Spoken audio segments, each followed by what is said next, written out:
উচ্চ ক্ষমতা সম্পন্ন স্টোরেজ সমাধান পৌঁছে দিতে ব্রাইট ইন্টারন্যাশনাল ও মাইফাই সেমিকন্ডাক্টর বাংলাদেশের বাজারে নিয়ে এসেছে নতুন মডেলের একটি এসএসডি কার্ড, যা গেমার্স এবং হাই কোয়ালিটির গ্রাফিক্স ডিজাইনারদের জন্য বিশেষভাবে সাজানো হয়েছে। বুধবার সন্ধ্যায় রাজধানীর একটি ৫ তারকা হোটেলে বিশেষভাবে সাজানো এই এসএসডি কার্ডের মোড়ক উন্মোচন করা হয়।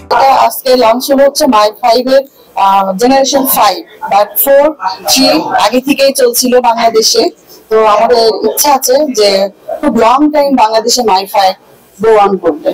অনুষ্ঠানে ভিডিও কনফারেন্সের মাধ্যমে উপস্থিত ছিলেন মাইফাই সেমিকন্ডাক্টরের সিইও প্রসাদ বালাকৃষ্ণন ও head of sales Sachin Sharma. অনুষ্ঠানে আরও উপস্থিত ছিলেন ব্রাইট ইন্টারন্যাশনালের প্রতিষ্ঠাতা হুরে জান্নাত, সিইও মিস্টার আব্দুল খালেক ও head of business mister Moniruzzaman. মূলত আজকে আমরা জেন 5 এর যে প্রোডাক্টটা লঞ্চিং এর জন্য এই প্রোগ্রামটা করা, সাথে ব্রাইট ইন্টারন্যাশনাল আর মাইফাই জয়েন্টলি বাংলাদেশে তাদের পার্টনার মিটটা করতেছে। সো এখানে বাংলাদেশের মিডিয়ার টেক ইন্ডাস্ট্রির মোটামুটি প্রথম সারি সব টেক ইন্ডাস্ট্রির প্রতিষ্ঠান প্রতিনিধিত্ব করবেন।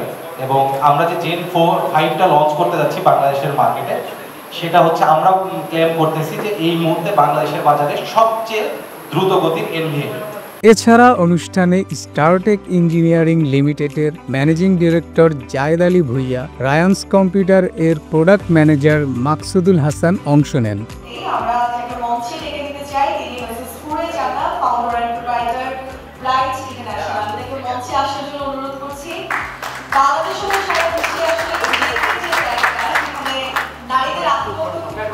এরকম একটা জায়গায় তিনি ফাউন্ডার হয়েছেন এবং আমাদের জন্য একটা